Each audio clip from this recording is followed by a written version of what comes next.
Now is the founder and president of Article 3 Project, Mike Davis. Mike, good to have you with us. Thank you for having me. So Mike, I'm just curious here. 14 million disenfranchised Democrat voters, their votes clearly don't matter. And I'm just wondering, is this really a done deal? Is Kamala Harris going to be the nominee in the fall?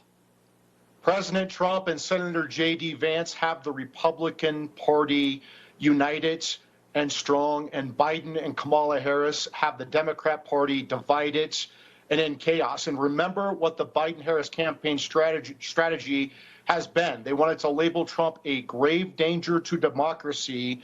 They said that they want to stop him at all costs, and they want to put a bullseye in his head. And they tried to indict, they tried to throw him in prison for life, they tried to bankrupt him, they tried to take him off the ballot, and one of Trump's supporters tried to take off Trump's head. President Trump is unstoppable at this point. He's on offense in Minnesota, a state that Republicans have not won in 52 years, going back to Richard Nixon. Even Reagan, who won 49 states, did not win Minnesota. But I would say this: Trump supporters should not get complacent and don't underestimate Kamala Harris. She's vicious and she fights to win. And so we need to make sure we get our supporters out there and vote as early as possible. Bank your vote. Do not wait for Election Day, because if you think the BLM and Antifa riots were bad in 2020, just wait for the Hamas riots in 2024.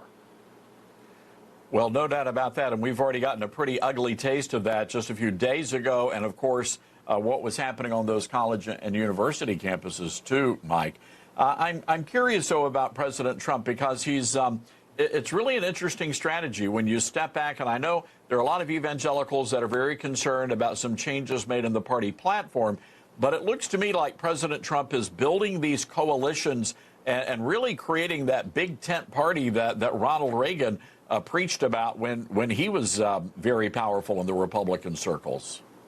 Yeah, I spent 2 weeks volunteering for President Trump as one of his legal surrogates for the convention, for the platform committee, for coalitions, for media, for whipping the vote. We are united and strong. President Trump has updated the Republican platform so it's not a lobbyist and lawyer-driven document. He's reduced it by 75%, and he's made it a document that real Americans and real America can actually read and comprehend. It is a winning political document. President Trump transformed the Supreme Court. I was the chief counsel for nominations on the Senate Judiciary Committee. I helped him transform the Supreme Court from the left of center court to the first constitutionalist majority in 90 years. The presidents have talked about overturning Roe versus Wade for 50 years. President Trump's Supreme Court actually did it. President Trump doesn't talk, he actually delivers, and he's going to build on that in his second term with the appointment of even more bold and even more fearless constitutional judges on the Supreme Court and the critically important federal courts of appeals. Mike, real quick before we let you go, you mentioned we've got to get out and we've got to vote, and we have to do that. But we also, what else do we need to be doing? And I'm curious about the legal side of this. Are we getting the poll watchers and the volunteers that we need to make sure that nothing nefarious happens on Election Day? People need to go to President Trump's website, donaldjtrump.com, and register to be a poll watcher, register to vote, and make sure you're getting out the vote. Make sure not only are you banking your vote, but you're getting your friends and family and neighbors who support Trump to vote as early as possible. Do not wait until Election Day.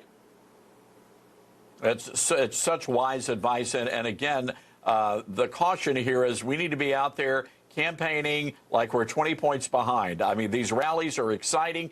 There's a lot of hope out there, but we've got to make sure that we keep the momentum going. So, Mike Davis, good words. Thank you for joining our special rally coverage. Thank you. All right. Well, when we come back, more from President Trump's rally and